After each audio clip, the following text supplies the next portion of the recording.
Barbara Baird, the president of the Women's Outdoor Media Association. How are you, Barbara? How do you do? I'm fine, thank you. And Deb Ferns is with us, the chair of the Women's Outdoor Media Association. Deb? Well, good to see you again, Cam. It's good to see you, too. How's the SHOT Show treating you both? Things treating us well. Oh, pretty cool. We're happy. Yeah? Yeah, we've not only recruited a lot of new members, but the women and even the men that are walking up to the booth and saying, you're right on. This getting more stories about women in shooting, hunting, archery, fishing. Fishing, it's I have to help you out on the fishing part. I know. Yeah, I know. I'm not that great a fisher person, but I did go duck hunting last week. That's right, she did. But I will tell you, it has been, just as an example, an American Airlines gal walked up to us, and she's one of the few American Airlines pilots, captains that carry. Yes. And oh, really? She's joined. a federal flight deck officer? She is. And Wow. she said, is there a place for me in the Women's Outdoor Media Association? Because I would like to train other women, what I know, other pilots, get them interested in becoming carrying members of the force.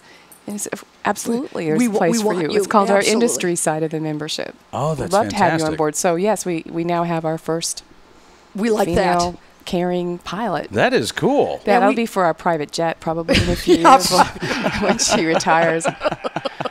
Well, and the nice part is that with the Women's Outdoor Media Association, we're, Barb and I basically started it in late 2008. Yeah. And so here now we are pushing past 100 members. Still wondering why. Oh, no, a lot of work. You know what it's like when you start at 501c7 and not Actually, for profit. I don't know, but okay, it's a I'm lot of guessing work. it's a lot of work. It It's a lot is, of yes, work. because we have no executive director unless you'd like to apply. No, I would not. I will help out any way that I can, but you wouldn't want me as executive director right now.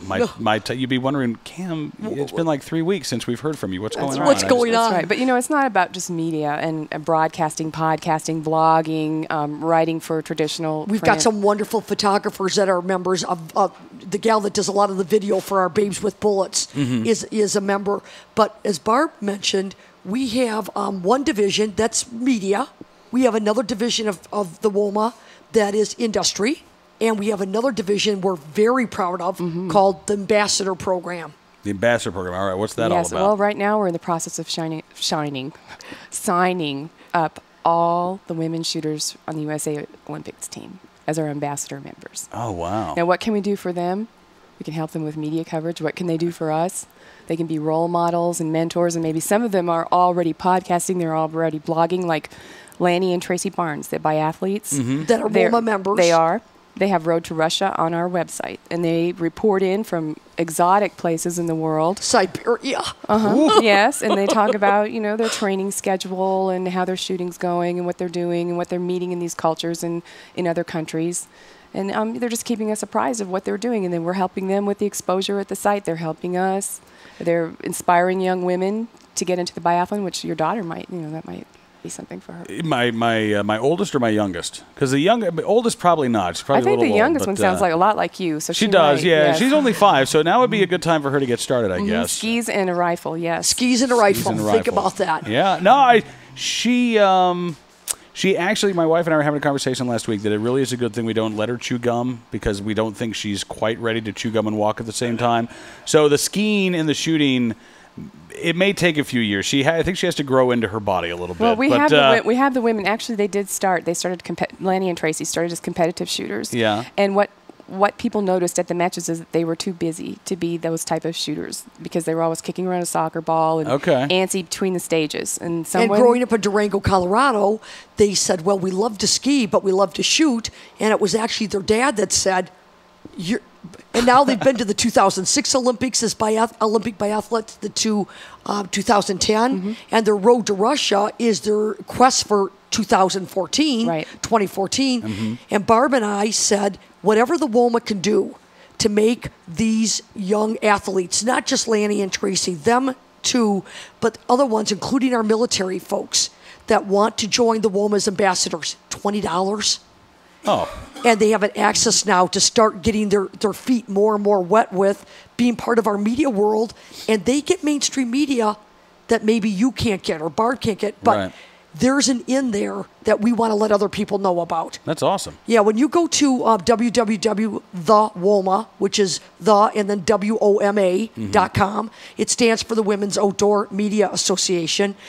The amount of women you would meet and men that are interested in getting more women outdoors, I think that's remarkable. I was going to say, do you have like a men's auxiliary that guys can join? No, but we do have, and I hate it when I say this, male members.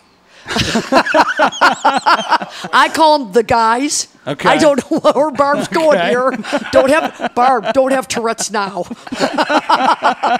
It's all right. You know what? Nugent was on last hour. Yeah, you really I have. figured, hey, it's You're at about sky's the limit now. 40% on the Nugent level. Well, so. And I see John over there, and I know that he would just smack Well, me. we were laughing because I got invited by Tony Dolly to try a duck hunting program. Never having ever in my life duck hunted or ever tried on these things called chest waders, ever. I live in Tucson, Arizona. Oh, yeah. Somebody should have forewarned me that chest waders are not where you send people your personal other sizes. It's done by foot size. It has nothing to do with intimate wear. Oh, you learned this afterwards. And when Tony emails me back and says, and while the information on what size you wear is really nice, what size shoe do you wear? I went, Not oh. chest. Well, now to be fair, okay. it could have been either or. It could have been right? either Then or. she said underwire or what? Yeah. And I went, aren't making chest I said, well, then waders with why do you those yet. guys not call them foot waders? Why do you call them chest waders if you don't want to know the size of the chest? They're not form fitting. It's not like it's like a Catwoman suit or anything. Well, no, and not only that, but I do have to announce to you that camo, which I don't wear very often because I'm very involved with Babes with Bullets and the shooting sports side. I finally dawned on me that camo really does not slenderize you. It just makes you look like a tree. See, I've given up trying to slenderize myself, Dad. But I appreciate that advice. I will now know. It's a tip for the day. If I'm looking yes. and does this camo make me look fat? Yeah. No, my fat makes me look fat. So tell me about what it is like being a woman in the outdoor media industry right now. Sky's the limit. Yeah. It's been awesome. I think so, yes. Very receptive to what we're doing, to what women are doing. Women are the burgeoning market, if I'm saying that correctly. But yes, the latest statistics out from the Fish and Wildlife Survey that said that, especially that market age group of between 11 and 16 doubled, was it, in the hunting arena recently? That's exciting news for us. And so we want to stay on top of that and keep pushing forward with that. It's just been, I call it a blessing. I really do. A blessing, and I say it in my book, blessed to be born a woman in America. I always tell my daughters, you could have been born a woman in Bangladesh. Yeah. All right? And I said, blessed to be here, blessed to enjoy this, blessed that people from the NRA like Sandy Froman and who's been very pro, and yourself and so many people. Heidi Kaiser is a member. And You're Gina Heidi Schmidt. Kaiser. You're Heidi, and you're Gina. You're Gina Schmidt's a member of the Women's Outdoor Media Association, and then Outdoor Channel embracing us and saying, we really think what you're doing is right. We think that's part of the market. I think that's awesome. And by the way, a couple of ladies that you need to talk to after we get off the air here, who I think would also make great members of the Women's Outdoor Media Association. We talked with them on Monday night's program. Carrie Herbertson, the NRA ILA Nevada State Liaison, her daughters are actually on the NRA Friends Committee, or Friends of the NRA Committee in Gold Country, California. And it's such a great program.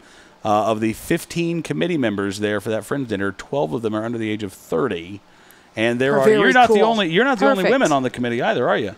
So Good. there you go. So I'm going to hook you guys up with Yes. with them after this interview is over as well. Thank you. Look, the Second Amendment is for everybody. The right to keep and bear arms is for everybody. It's for all law-abiding Americans. And one of the things that we still see this stereotype. I still hear the snarky comments every now and then about from the anti-gunners of when we're talking about guys. Who are gun owners and what are you compensating for? And I always throw it back out there. Well, what are women compensating for if they're gun owners? It has nothing to do with Anything else? well, the phrase that you mentioned earlier, Barbara, that I won't repeat, but it's a right and it's fun. It is. It is. It's empowering. So I think it's great that you all are encouraging women to get involved and to try it out and to demonstrate that there are so many different things. Look, if you, I mean, I would love it if every American loved to hunt, but if you don't like to hunt, that's fine. You can shoot competitively. You can shoot recreationally. You can carry for personal defense. There are so many options available for you. And don't limit it. You know, I do a lot of actually anti-gun radio because I live out towards the LA area on that side of the country. And whenever I'm on an anti-gun radio station, they start right out with, well, why do you need this? Why do you need that? And I said, I don't think you understand. It's not a privilege, it's a right. And I said, and I never touched a gun until I was 45 years old. I have a master's degree. I'm halfway through my PhD. Please don't tell me I'm making an uneducated decision that I like to shoot.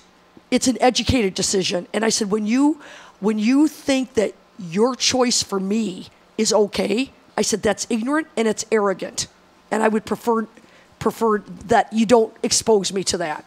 And that always takes them back because they don't expect women to have a voice that says, we're strong in what we do. And for so many women that come to our camps or women that join in our Women's Media Association, as we keep telling them, you will find yourself reinvented when you're on the field. And in the field and the shooting range. And we see it, don't we, Barb? That's true. We do. All right, and listen, we love it. Sir. Women, ladies, I'm sorry. We only have like 20 seconds left. And I want to make sure we get the website out there one more time. It is www.thewoma.com. Yes. .com. The Women's Outdoor Media Association. All right. I'm going to join. I'll be part of your I'll be one of your male members. How about that? Hour 2. Delighted. It's not just Nugent. I can do a little bit too.